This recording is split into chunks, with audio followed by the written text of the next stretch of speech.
What's going on, fellas? It's Devin. Quick video today, a bit less introspective and conceptual, but I have this footage and I want to keep my momentum going for posting on here. So I'm just going to show this full LBA workout to keep it pushing. I referenced LBA, or low back ability, in episode 1 with the back extension holds. It's a program designed specifically for your lower back, and long story short, I bought the program at the end of last year after an in-person workshop, but I only do the exercises sporadically despite getting solid results. So I want to find consistency week to week, and that's why I'm posting on YouTube. Overall, I really appreciate the attention to detail that went into making this program. If I rip back extensions or even the holds randomly, my back will probably hurt for the next few days. If I do the full LBA workout though, I find that my back does not hurt the next day, and it actually feels sore in that positive way where you get a great pump and you can feel it for the next few days. To me, this indicates a well thought out program. It adequately warms up your body to handle all of this back specific work. And you have to keep in mind, the program is designed for people with back issues. And if you've ever had back issues, you know that on any given day, your back might just quit on you, and suddenly you can't really bend or twist or sometimes even walk. So directly stressing your lower back musculature like this while you're injured definitely presents a risk, but I do think this program prepares my body, my nervous system, and my back specifically to handle this direct loading. With all that in mind, I want to walk through some of these exercises. We start with the tib raises and calf raises back to back to warm up the feet, ankles, and calves. These are solid, and I've noticed that my feet, and in particular my calves, activate well from these exercises since I started doing some foot-specific work in my spare time.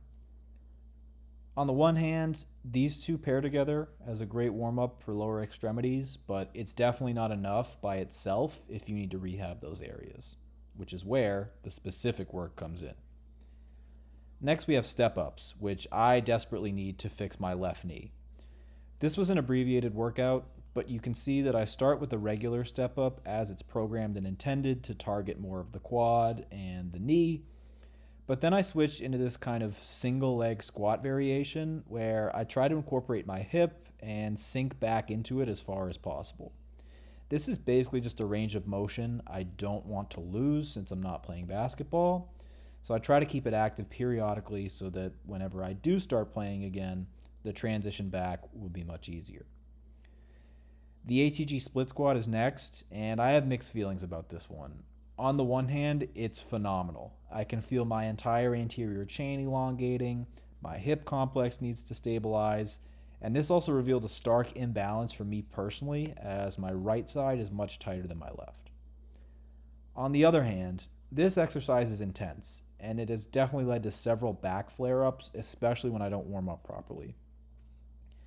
I do think it's on me to warm up better, so I may start adding an exercise after the step-ups to prepare my body for the split squat. I view these four as lower body warm-up exercises, though the split squat could honestly be an exercise by itself.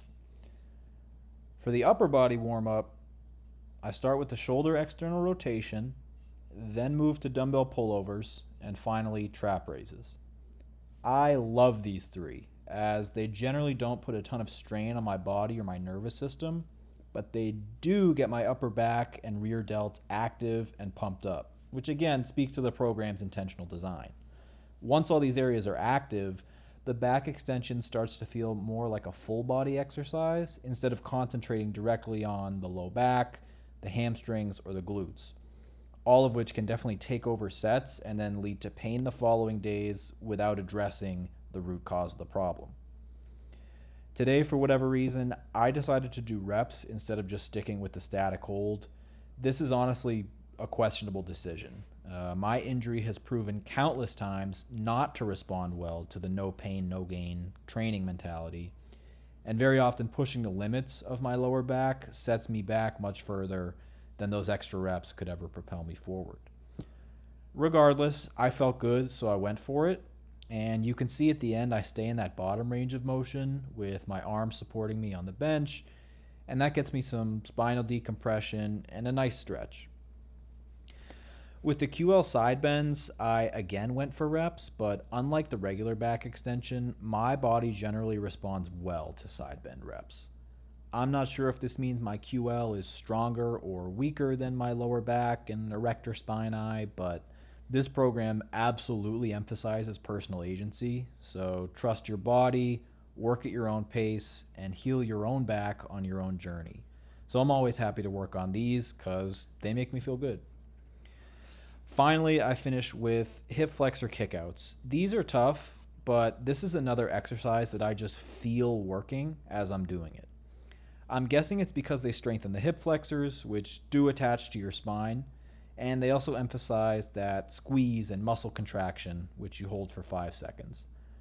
I'm not really sure, but either way, I love these to finish the workout, but I also feel like I could add a final exercise to lengthen the anterior chain after working it so intensely. I may add in the hero pose, which involves sitting on your heels, and this can give a crazy ankle and foot stretch while working the quads and also relaxing your nervous system. I also took this pose from Goda, which is kind of a whole separate topic, but regardless, this was a successful workout and I'm happy to log it here. Thanks for watching. Let me know thoughts. I will be posting again soon. Peace.